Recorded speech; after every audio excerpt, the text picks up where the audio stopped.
Ulang kaji sains tingkatan 4. Hai, Assalamualaikum. Rindu sekolah tak? Tengok. Okay, sekarang ni hari ni kita nak belajar. Kita nak ulang kaji sains tingkatan 4. Okay, sains tingkatan 4. Bab 2, sistem koordinasi badan. Okay, tengok view sikit.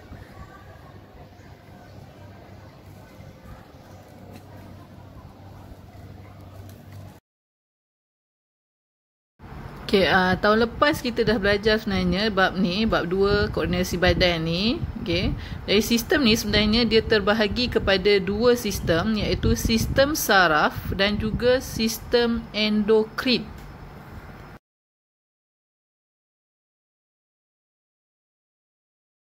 Untuk ulang kaji kita hari ini, cikgu hanya nak fokuskan kepada sistem endokrin sahaja.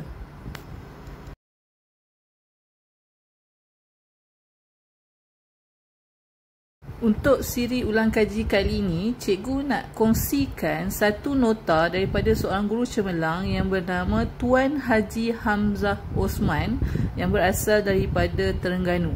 Okay, cikgu ini dia cikgu sains yang sangat cemerlang. Sekarang ni dah berpencen tetapi masih lagi aktif dalam menyumbangkan hasil-hasil karya beliau dalam bidang pendidikan kita. Okay, nota ini dia beri nama sebagai nota mas ingat secara kreatif. Okay, nota-nota ni dia adalah dalam bentuk grafik ya. Okay, dalam bentuk grafik. Okay, cikgu harap awak masih ingat lagi ya dengan gambar rajah ni. Okay, ini adalah gambar rajah kelenjar endokrin pada manusia. So, sekarang kita buat sedikit ulang kaji berkenaan dengan kelenjar endokrin pada badan manusia.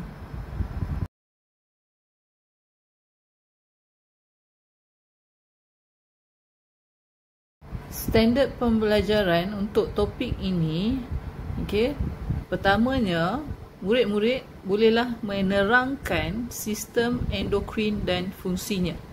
Yang kedua, murid-murid juga dapat menjelaskan dengan contoh punca dan kesan ketidakseimbangan hormon ke atas kesihatan manusia.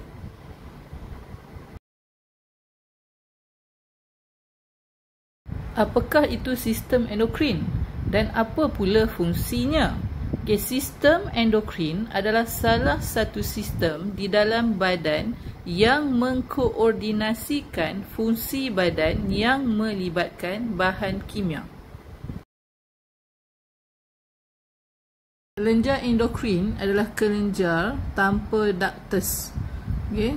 Kelenjar endokrin berfungsi untuk mengkoordinasikan aktiviti badan dengan bergerak balas terhadap rangsangan daripada persekitaran kita. Maksudnya dekat sini, apabila badan menerima rangsangan daripada persekitaran, sistem endokrin ini akan berfungsi untuk mengkoordinasikan sistem badan bagi menghasilkan tindak balas terhadap rangsangan tersebut. Kita lihat pula di manakah kedudukan kelenjar endokrin pada badan kita. Okay, pada otak kita ada satu kelenjar yang dinamakan kelenjar pituitary. Kemudian kita ada kelenjar thyroid pada leher kita. Okay, pada bahagian bawah kita ada kelenjar pankreas.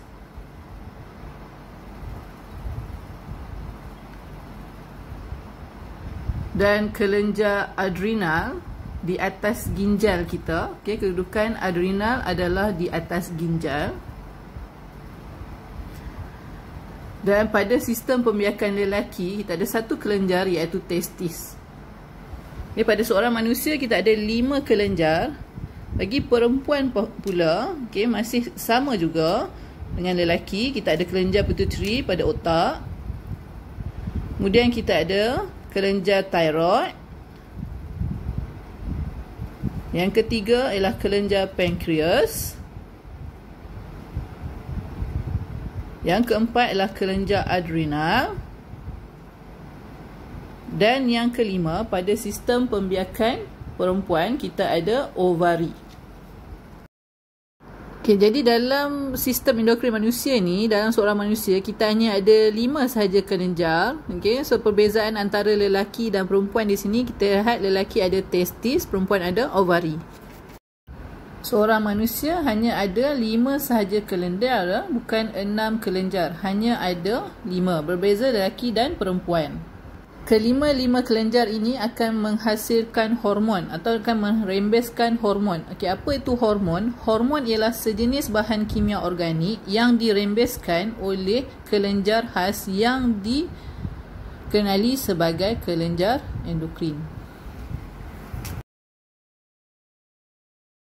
Hormon ini dibawa oleh peredaran darah. Organ sasaran mempunyai reseptor sesuai yang boleh mengenal dan bergerak balas terhadap hormon yang tertentu. Okey, di sini kita lihat sedikit animasi bagaimana hormon itu bertindak. Okey, kita lihat di sini hormon yang dirembeskan daripada sel kelenjar endokrin, okey, melalui sel darah dan akan terus ke sel organ sasaran. Hormon ni adalah sejenis protein. Okay, hormon ni dia boleh merangsang fungsi tisu ataupun organ khusus. Hormon juga dirembeskan dalam kuantiti yang sedikit sahaja.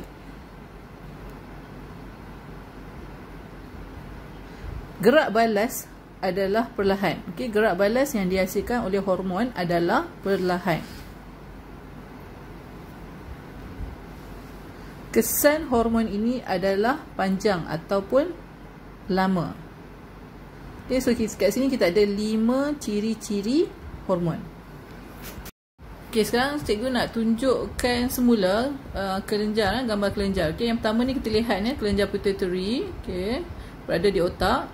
Dan yang kedua, kelenjar pankreas ya.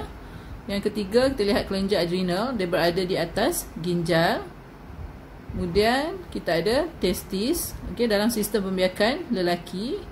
Dan yang terakhir kita ada ovari, okay, ovari dalam sistem pembiakan perempuan.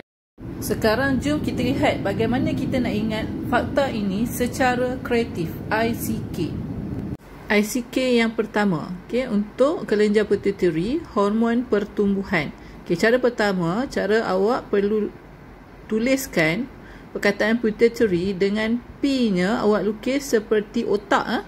Okay, mula-mula lukis seperti gambar otak. Sebab apa? Sebab pituitary ini dia berada di dalam otak kita. Okay, berdekatan dengan otak.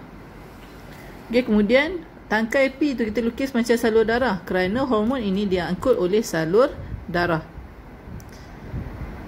Dan yang terakhir kita boleh tambahkan perkataan ER menjadikan dia perkataan pertumbuhan. Maksudnya pituitary ini menghasilkan hormon pertumbuhan. Okey, pituitary merembeskan hormon pertumbuhan. Siap ICK kita yang pertama, ICK untuk menghafal pituitary, hormon pertumbuhan. ICK yang kedua untuk kelenjar thyroid. Kita lihat di sini hasil bagaimana apabila kita telah lukiskan ICK yang kedua ni. Okey. Okey, ready ya dengan pensel. Okey. Cuba murid-murid lukis sama macam apa yang cikgu tunjukkan di sini. Okey. Tengok huruf T bagaimana dilukiskan huruf T. Okey, ada rupa macam straw. Kemudian huruf I. Okey, kita lihat juga R bagi panjang sikit, nampak ada arrow. Kemudian huruf O kita lukiskan ada mata. Dan huruf I ni simbol manusia lah. Kita tengok human. Kemudian yang terakhir ialah huruf D. Huruf D, okay, lukis ada anak panah ke atas. So setiap huruf dalam perkataan ini ada maksud dia. Okay, cuba anak-anak lukis dulu. Okay, murid-murid semua lukis dulu.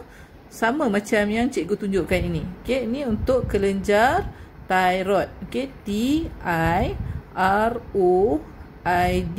Okay, thyroid. Okay, penting untuk anak-anak mengeja perkataan ini dengan betul. Ya. Okay. Cikgu harap semua murid-murid dah lukiskan perkataan ini. Okey, setiap huruf pada perkataan ini ada maksud yang tersendiri. Okey, kita lihat yang pertama ni, huruf T. Okey, huruf T, thyroid. Okey, hormon tiroksina. Kelenjar thyroid ini dia merembeskan hormon tiroksina. Hormon tiroksina ni fungsinya adalah untuk mengawal kadar metabolisme dalam badan.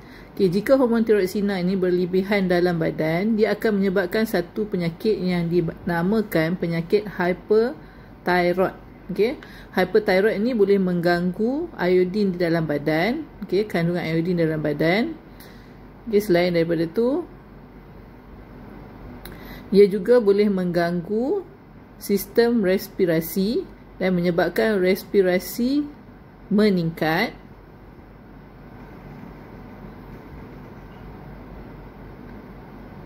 Seterusnya,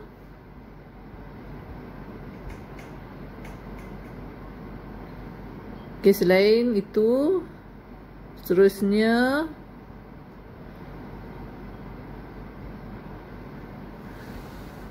hormon yang berlebihan ini juga boleh menyebabkan kadar denyutan jantung meningkat. Okey, yang terakhir tu kita lihat D kan. D itu adalah untuk denyutan jantung meningkat. R untuk respirasi meningkat. Okey, selesai untuk ICK 2. Kita lihat pula ICK yang ketiga. Okey, untuk kelenjar pankreas. Okey, mula-mula anak-anak semua lukiskan dahulu. Okey, P-A-N-K-E-A-S, pankreas. Okay, so tengok lihat P tu buat lukis macam bentuk pankreas. Okay, tadi cikgu dah tunjukkan bentuk pankreas. Kemudian K tu kita tengok terlihat ada titik ke atas. Okay, untuk insulin. Kerana apa? Kerana pankreas ini dia menghasilkan hormon insulin. Okay, jadi jika insulin berkurangan, kita lihat K tu ada anak panah ke bawah. Dia menyebabkan kandungan glukosa bertambah. Okey, tengok pada S sugar, kemudian dia ada anak panah naik ke atas. Maksudnya apabila insulin berkurangan, kandungan glukosa dalam darah akan bertambah. Terlihat perkataan huruf S dalam perkataan pankreas ini. S itu kita anggap dia sebagai gula lah, gula sugar. Jadi apakah fungsi utama insulin? Fungsi utama insulin yang dirembeskan oleh pankreas ini adalah untuk mengawal gula dalam darah. Okay, apabila gula ni tak terkawal, bertambah dengan banyak, maka ia boleh menyebabkan penyakit kencing manis.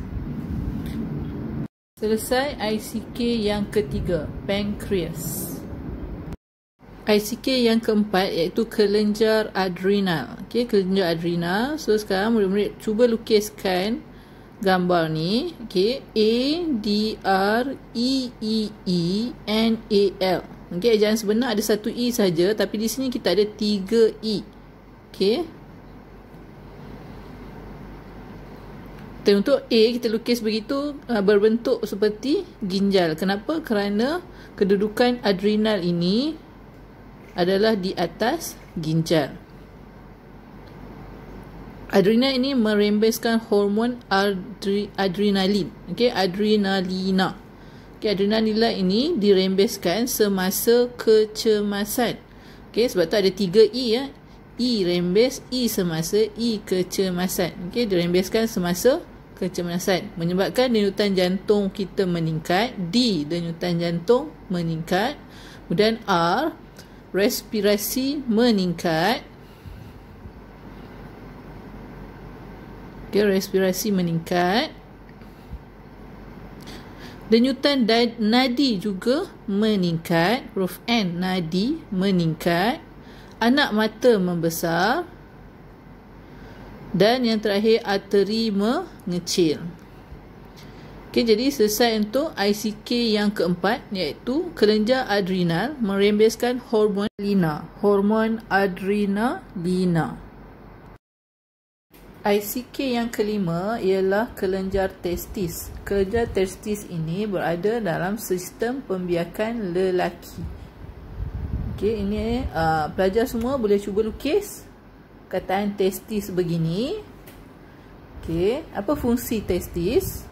Testis merembeskan hormon testosteron yang berfungsi untuk merangsang perkembangan ciri-ciri seks sekunder lelaki. Okey, contohnya pembesaran otot, okey, T pembesaran otot, S untuk sperma, penghasilan sperma,